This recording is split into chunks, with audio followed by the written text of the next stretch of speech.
Nightfall বা স্বপ্নদোষ এটা কি আপনাকে খুব বিরক্ত করছে? আমার কাছে কিন্তু অনেকেই নাইটফলের ব্যাপারে জানতে চেয়েছে। তো নাইটফল কেন হয়?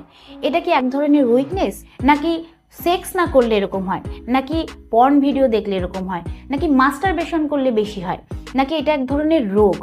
তো অনেকের মনেই কিন্তু এই নিয়ে অনেক রকম ধারণা রয়েছে। আসুন জানি নাইটফল বা স্বপ্নদোষ কী।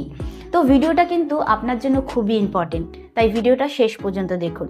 আর ভিডিও শুরু করার আগে বলবো, এরপর আপনি কোন ভিডিও দেখতে চান নিচে কমেন্টে জানান। সব থেকে বেশি যে বিষয় কমেন্ট আসবে আমি কিন্তু সেই বিষয় ভিডিও করে আপনাদের কাছে নিয়ে আসব। নমস্কার, আমি মাধুরী দাস, হেলথ কনসালটেন্ট। তো চলুন শুরু করা যাক। প্রথমে জানবো নাইটফল মানে কি। যদি আপনি রাতে ঘুমানোর সময় কিছু না করেই স্বপ্নের মধ্যে যদি আপনার প্যান্টে ডিসচার্জ হয়ে যায় আর আপনি এটা বুঝতে না পারেন, তাহলে সেটাকে ডাক্তারি ভাষায় বলা হয় ওয়েট ড্রিম বা নকটার্নাল এমিশন।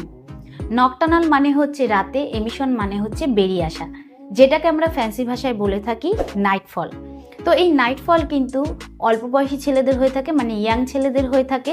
তো ছেলেরা যখন অ্যাডাল্ট হয় তখন কিন্তু ছেলেদের শরীরে হরমোনাল চেঞ্জেসের কারণে, বা ছেলেরা যদি কোনো রকম ফটো দেখে বা পর্ন ভিডিও দেখে, তার জন্য কিন্তু তাদের শরীরে উত্তেজনা বেড়ে যায় এবং শরীর গরম হয়ে থাকে। এর কারণে কিন্তু যে স্পাম রয়েছে সেই স্পামের প্রোডাকশান বেড়ে যায়, যার কারণে এটা নাইটফল হিসাবে বেরিয়ে আসে। তো যে সমস্ত ছেলেরা হস্তমৈথুন করে, যাদের পার্টনার আছে, যারা সেক্স করে মাঝে মাঝে, তাদের কিন্তু এই সমস্যাটা হয় না, কারণ তাদের শরীরে স্পাম জমা হয় না, স্পাম বেরিয়ে যায়।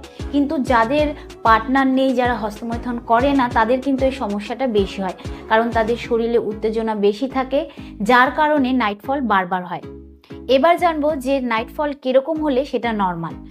যদি আপনার সপ্তাহে নাইটফল একবার হয়, তাতে যদি জ্বালা না থাকে, ব্যথা না থাকে, প্রস্রাবে যদি কোনো রকম প্রবলেম না হয়, যদি দুর্গন্ধযুক্ত ডিসচার্জ না বের হয়, যদি আপনার লিঙ্গে উইকনেস ফিল না হয়, তাহলে কিন্তু সেটা নর্মাল। এবার একটা প্রশ্ন হচ্ছে যে সত্যি কি নাইটফল কোনো রোগ? নাইটফল কিন্তু একদমই কোনো রোগ নয়। ডাক্তার বা সায়েন্স কিন্তু এটাকে ততক্ষণ রোগ হিসাবে ধরে না যতক্ষণ না এটা অনেক বেশি পরিমাণে হয়ে আপনার শরীরকে উইক করে দিচ্ছে বা বারবার হচ্ছে। কিন্তু যদি আপনার এটা অনেক বয়স করে গিয়ে হয়, মানে যদি আপনার 30 বছর বা 40 বছর হয়ে গেছে তাও এটা আপনার হচ্ছে, তাহলে কিন্তু আপনাকে ডাক্তার দেখাতে হবে। বা যদি আপনার এটা বারবার হয় তাহলেও আপনাকে ডাক্তার দেখাতে হবে।